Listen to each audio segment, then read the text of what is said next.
యందు వాక్యముండెను, వాక్యము దేవుని యొద్ద నుండెను, వాక్యము దేవుడై ఉండెను.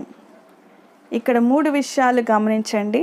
ఆది యందు వాక్యముండెను, వాక్యము దేవుని యొద్ద నుండెను, వాక్యమే దేవుడై ఉండెను. మూడిట్లో కూడా వాక్యము వాక్యము వాక్యము కనిపించింది. మూడిట్లో కూడా దేవుడు దేవుడు అనేది మనము గమనిస్తుంటాం. ఆది కాండంలో మొదటి అధ్యాయంలో మరి మొదటి మాట దేవుడు పలికాడు. ఏమనంటే వెలుగు కమ్మని పలకగా. అంటే తాను ఎంత డెప్త్గా రాశాడనేది మనం ఆలోచించుకున్నట్లయితే ఆది కాండము అనేది ఆయనకి అనుభవపూర్వకంగా ఆయన రాసిన మాట. అంటే ఆది యందే ఈ యొక్క యేసు అనే మాట ఆయన పిలిచే విధముగా, ఆయన పలికే విధముగా, ఆయన ఉన్నట్లుగా ఆయన యోహాను గుర్తించి ఈ యొక్క మాటను ఆయన సంబోధించాడు. వాక్యము దేవుని యొద్ద ఉన్నది. వాక్యము అంటే స్వరము, ధ్వని, మాట దేవుని యొద్దే ఉంది. అప్పటి వరకు కూడా ఏ మానవుడు లేడు. అప్పటి వరకు కూడా ఏ యొక్క ప్రాంతానికి కూడా మరి ప్రకృతి అంతా కూడా నిశ్శబ్దంగా ఇంకా సృష్టింపబడలేదు, ఇంకా పలకడం అనేది లేదు. మొదటి వాయిస్ అనేదే వెలుగు కమ్మని పలకగా. అంటే ఆ యొక్క వాక్ అనేది బయటికి ఎప్పుడొచ్చిందో ఆ వాక్యం అనేది ఎక్కడి నుంచి వచ్చిందంటే దేవుని యొద్ద నుండే వచ్చింది. అంటే దేవుని నుండే ఆ యొక్క స్వరము, మాట అనేది రావడం మనం యోహాను గమనించాడు. వాక్యమే దేవుడై ఉన్నాడు. ఈ విషయాన్ని గమనించండి. ఆ యొక్క వాక్యమే దేవుడై ఉన్నాడు. అంటే వాక్యం అంటే ఆ యొక్క మాట, పలుకు, ఆ యొక్క శబ్దము, ధ్వని అంతా కూడా దేవుడే ఉన్నాడు. దేవునిలో నుండి దేవుడే ఉన్నాడు. అంటే ఆది యందు వాక్యం ఉంది.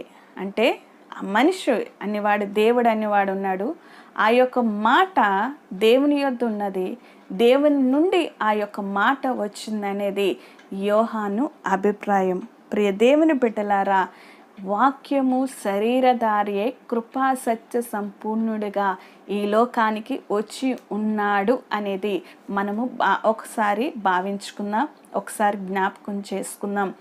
వాక్యము శరీరం ధరించింది. అంటే ఆది కాండంలో ఏ మాట అయితే పలికాడో దేవుడు, వెలుగు కమ్మని పలకగా, వెలుగు కమ్మని పలికినప్పుడు, వెలుగుగా అది మార్చబడినప్పుడు, సర్వ సృష్టిని కూడా ఒక్క మాటతో దేవుడు చేసిన ప్రతి ఒక్క సృష్టిని అంతటినీ కూడా, అనగా 5 దినాలు కూడా మరి 6 దినాలు కూడా మరి సృష్టిని అంతటినీ చేసి మరి ఆ సృష్టిలో మానవుడికి తన చేతులతో మరి స్వయంగా చేసి తన జీవాత్మను ఎప్పుడైతే ఊదాడో ఆ యొక్క ఊదడం బట్టి దేవుని వాక్కు అనేది కూడా బయటికి రావడం అనేది మనము గమనిస్తాం. అంటే ఆది కాండములో ఏ మాట అయితే పలికాడో దేవుడు, ఆది కాండములో దేవుడు ఏ స్వరమైతే ఉన్నదో, దేవుడి యొద్ద ఏ స్వరమైతే వచ్చిందో ఆ స్వరమే దేవుడై ఉన్నాడని గుర్తించిన ఈ యొక్క యోహాను అదే వాక్యము శరీరాన్ని ధరించుకొని వచ్చింది. అంటే ఏ మాట అయితే సృష్టికి ప్రారంభములోనే పలికిన ఆ యొక్క మాట, ఆ యొక్క శబ్దము, ఆ యొక్క మరి పర్వతము ధ్వని అనేది ఏదైతే ఆది కాండంలో చూస్తామో అదే శరీరాన్ని ధరించుకొని ఈ లోకానికి వచ్చింది అనేది యోహాని యొక్క అభిప్రాయం. అందుకనే వాక్యము అని అన్నాడు. వాక్యం అంటే మాట.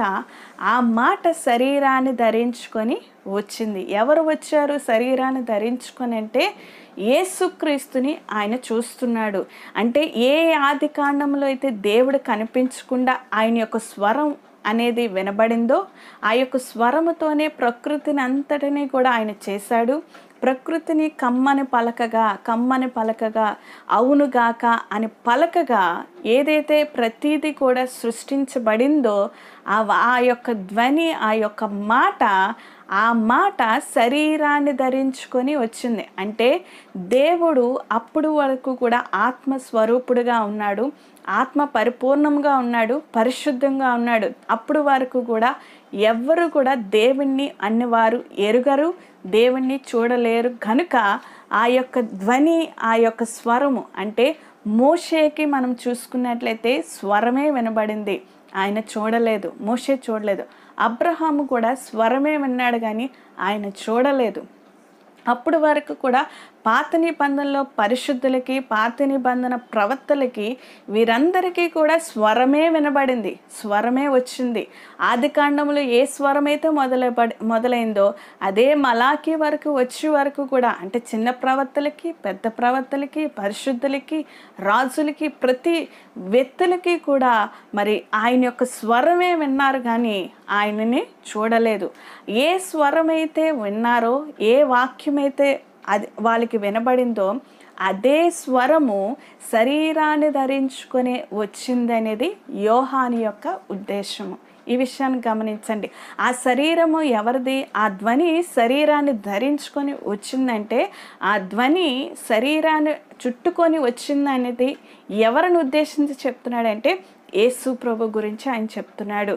ఆ ధ్వని అంటే ఆత్మస్వరూపుడుగా ఉన్న పరలోకములో ఉన్న ఆయన పరలోక సింహాసాన్ని విడిచి మరి లోకాన్ని ప్రేమించి ఆయన వచ్చాడు అనే ఉద్దేశం అనేది మనము యోహాను సువార్తలో మనము చూస్తాము, యోహాను యొక్క అభిప్రాయాన్ని చూస్తాం. అందుకనే దేవుడు లోకాన్ని ఎంతో ప్రేమించి తన అద్వితీయ కుమారుడిని ఆయన ఇచ్చాడు, అనుగ్రహించాడు.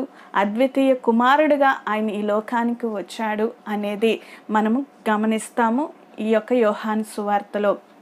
ప్రియ దేవుని బిడ్డలారా, ఆది కాండంలో ఆది యందు ఏదైతే వాక్యం ఉందో ఆ వాక్యము దేవుని యొద్ద ఉంది, అంటే దేవుడే ఆ వాక్యమే ఉన్నాడని మరి దేవుడు ఆ యొక్క లోతును మరి యోహానుకి తెలుసుకున్నాడు. అంటే ఆది కాండంలో నిండే యేసు ప్రభు అన్నవాడు ఉన్నాడు. ఆది కాండంలోనే యేసు ప్రభువే సర్వ సృష్టికి కూడా సృష్టికర్తని, ఆది కాండంలోనే యేసు ప్రభువే సింహాసనము ఆసీనుడని, ఆది కాండంలోనే యేసుక్రీస్తు అనేవాడు పరలోక వాసి అని, పరలోక దేవుడని యోహాను గుర్తించాడు.